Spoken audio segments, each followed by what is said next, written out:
बिहार में साहब लोग अब 30 दिन में सुधर जाएं, नहीं तो बुलडोजर तैयार खड़े हैं। ये कोई विपक्ष का नारा नहीं है, ये कोई चुनावी भाषण नहीं है, ये चेतावनी है बिहार सरकार के भीतर से। और चेतावनी देने वाले कोई और नहीं बल्कि बिहार के डिप्टी सीएम खुद हैं। सवाल सीधा है, क्या अब बिहार में अफसरशाही की मनमानी पर लगने जा रहा है ब्रेक? क्या कागजों पर चलने वाला सिस्टम अब जमीन पर उतरने को मजबूर होगा? और क्या पहली बार अफसरों को साफ साफ बता दिया गया है, या तो काम करें या कार्रवाई के लिए तैयार हैं? नमस्कार, आप देख रहे हैं YBN बिहार झारखंड और मैं हूं दीपक गौड़।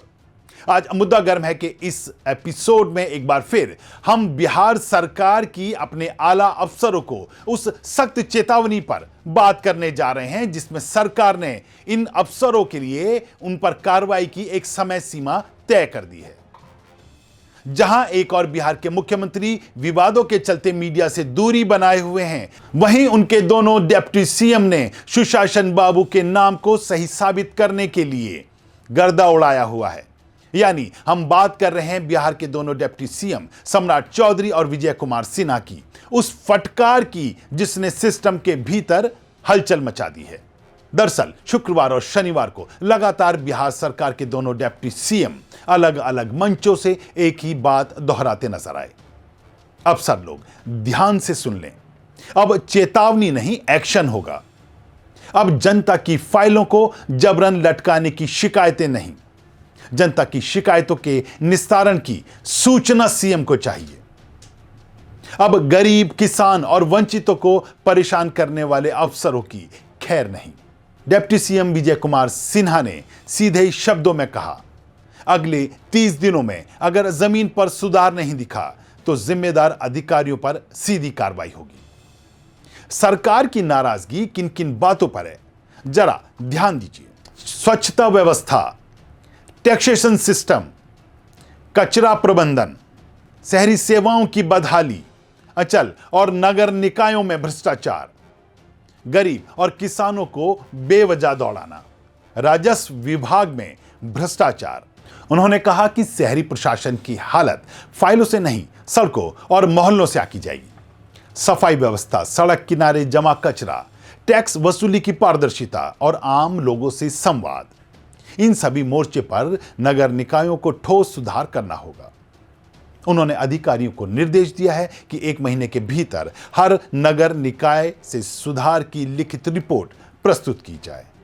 उन्होंने साफ किया कि टैक्सेशन की खामियां, सफाई में लापरवाही और अपशिष्ट प्रबंधन में ढिलाई अब बर्दाश्त नहीं होगी। डिप्टी सीएम ने यह भी कहा कि जनता से जुड़े इन मुद्दों पर कोताही सीधे प्रशासन की विश्वसनीयता को नुकसान पहुंचाती है। आने वाले दिनों में शाखावार गहन समीक्षा होगी और जिम्मेदारी हर अधिकारी की तय की जाएगी। डिप्टी सीएम विजय सिन्हा ने एक बार फिर से साफ कहा, सही काम के लिए गरीबों को परेशान करना सरकार के खिलाफ अपराध है। इसी क्रम में फर्जी दस्तावेजों पर भी सीधा प्रहार किया गया और सबसे कड़ा संदेश डिप्टी सीएम की ओर से आया कि फर्जी कागजों को लेकर विजय कुमार सिन्हा ने अधिकारियों को निर्देश दिया, फर्जी दस्तावेजों के आधार पर आवेदन करने वालों की पहचान करें। अंचलाधिकारी सीधे आपराधिक धाराओं में FIR दर्ज कराएं। कोई ढिलाई नहीं, कोई समझौता नहीं। यानी अब मामला सिर्फ रद्द करने तक सीमित नहीं रहेगा, दोषियों को जेल तक भेजा जाएगा। वहीं बिहार सरकार के एक और डिप्टी सीएम सम्राट चौधरी ने भी अधिकारियों को साफ संदेश दिया, सरकार जनता के लिए है, अफसरों की सुविधाओं के लिए नहीं। उन्होंने कहा कि अगर अधिकारी यह सोचते हैं कि सत्ता बदलती रहती है इसलिए वे बेपरवाह रहें, तो यह सबसे बड़ी गलतफहमी है। लेकिन इस सब के बीच एक बड़ा सवाल लगातार उठ रहा है कि अचानक विभागों के प्रति इतनी सख्ती क्यों? तो पड़ताल में इसकी वजह जो सामने आई है, उसमें पहला जो पड़ताल में सामने आई वह है जनता का गुस्सा। बिहार में जमीन, जाति प्रमाण पत्र, आय प्रमाण पत्र, टैक्स, नगर निगम की सेवाओं को लेकर बहुत छोटी छोटी चीजों को लेकर जनता की शिकायतें लगातार बढ़ रही हैं। दूसरा है सरकार की छवि। सरकार जानती है कि अगर अफसर बेलगाम रहे तो जनता का गुस्सा सरकार पर फूटता है। और तीसरा है नई सरकार का राजनीतिक संदेश। यह सिर्फ प्रशासनिक आदेश नहीं बल्कि सिस्टम के भीतर डर पैदा करने की कोशिश भी है। लेकिन क्या यह सिर्फ एक चेतावनी है? अब बड़ा सवाल, क्या यह सिर्फ भाषण है या वाकई एक्शन होगा? क्योंकि बिहार की राजनीति में पहले भी कई बार सख्त निर्देश दिए गए लेकिन जमीन पर असर नहीं दिखा। जनता भी इस बार इस बात को लेकर उत्सुक है कि अगर इस बार अधिकारी अपने व्यवहार में बदलाव नहीं लाए तो क्या उनके लिए फिर से एक नई समय सीमा निर्धारित कर दी जाएगी या फिर इस बार अफसर सही में नपेंगे? क्या सस्पेंशन, ट्रांसफर और एफआईआर होगी?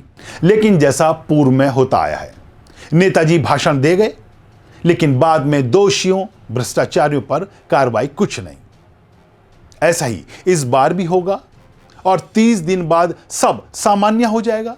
इस बार बिहार में सरकार की ओर से सबसे ज्यादा चर्चा एक शब्द को लेकर है और वो शब्द है बुलडोजर। यानी मान्यों की ओर से सीधा नाम नहीं लिया गया लेकिन संदेश साफ है। अवैध निर्माण, भ्रष्ट नेटवर्क, फर्जीवाड़े के अड्डे अब संरक्षण में नहीं रहेंगे। इसके चलते इन दिनों अफसरशाही में बेचैनी भी नजर आ रही है और सूत्रों के मुताबिक अगर आपको बताएं तो कई जिलों में अफसरों ने अपनी रिपोर्टिंग तेज कर दी है। नगर निकायों में अचानक सफाई अभियान बहुत तेजी से चलने शुरू हो गए। फाइलें जो महीनों से रुकी थीं अब चलने लगी हैं, यानी असर दिखने लगा है। लेकिन यह बात भी सरकार को ध्यान में रखनी होगी कि अगर सही में लापरवाह सरकारी अफसर उनके एक्शन लिस्ट में आते हैं तो इस बार ऐसे अफसरों के साथ मांडवाली ना हो जाए। सरकार ऐसे भ्रष्ट अफसरों को सबक सिखाती हुई नजर आए। इससे ना केवल प्रशासन में एक कड़ा संदेश जाएगा बल्कि जनता को भी इस बात से राहत मिलेगी कि इस बार अगर अफसरों ने उनकी नहीं सुनी तो ऐसे लोगों पर भी कार्रवाई के लिए सरकार खड़ी है, जो इस बार जनता के लिए जनता द्वारा चुनी गई सरकार है। लेकिन अब कुछ सवाल आप लोगों से। क्या आपको लगता है कि 30 दिन में सिस्टम सुधर जाएगा? क्या अफसर वाकई जवाबदेह होंगे? क्या यह भी सिर्फ एक सियासी चेतावनी बनकर रह जाएगी? अपनी राय हमें कमेंट बॉक्स में लिखकर जरूर भेजें। बताएं कि 30 दिन बाद समीक्षा होगी, जिलावार रिपोर्ट मांगी जाएगी, लापरवाही पर सीधे कार्रवाई होगी, और अगर ऐसा हुआ तो यह बिहार प्रशासन के लिए टर्निंग पॉइंट साबित होगा। तो साफ है, बिहार सरकार अब नरमी के मूड में नहीं है। दोनों डिप्टी सीएम का संदेश एक है, काम करो या सिस्टम से बाहर हो जाओ। लेकिन असली परीक्षा अब शुरू होती है 30 दिन बाद। मुद्दा गर्म है कि इस एपिसोड में आज इतना ही। जल्दी एक नए मुद्दे के साथ आपके बीच होंगे हाजिर। तब तक के लिए दीजिए इजाजत। नमस्कार।